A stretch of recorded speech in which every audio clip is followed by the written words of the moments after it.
ndaipfeka hembe imwe chioma ndikupfeke manyatera kepesinerifo ndini here uya wavaiseka anofamba netsoka haana kana mari haana pekugara havana kana tsitsi ndaipfeka hembe imwe chioma ndikupfeke manyatera kepesinerifo ndinozviziva munozvikona yawe ndigonese kubva munandira kusvika muna zvita aiwa yawe ndiri munana unorarama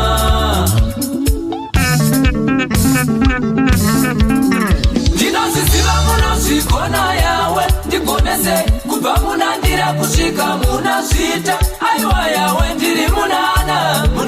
unorarama living testimony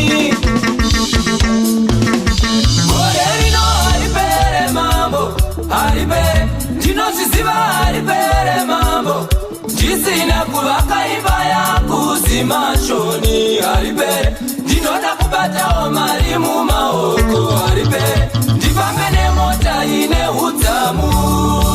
vana vangu vadyewo zvavanoshuvira madiro mai vangu vapfeke hembe dzinodhura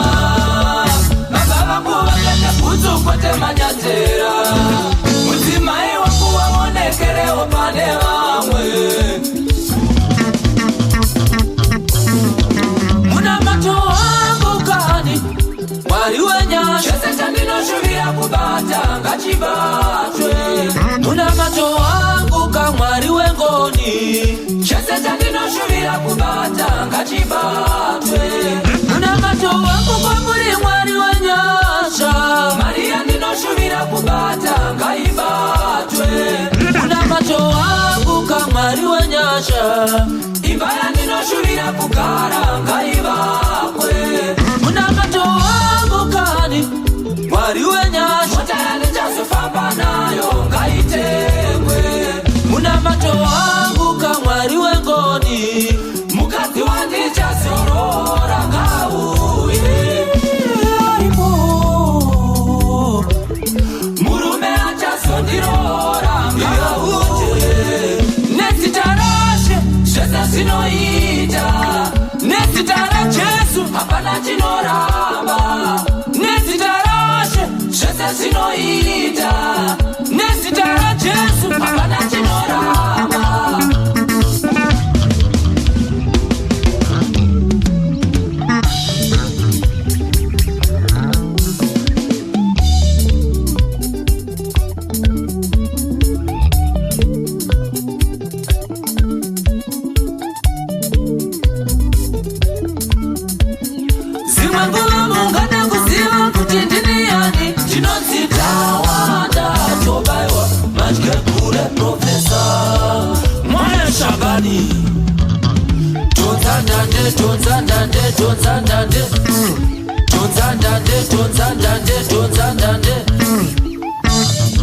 George Tarugarira,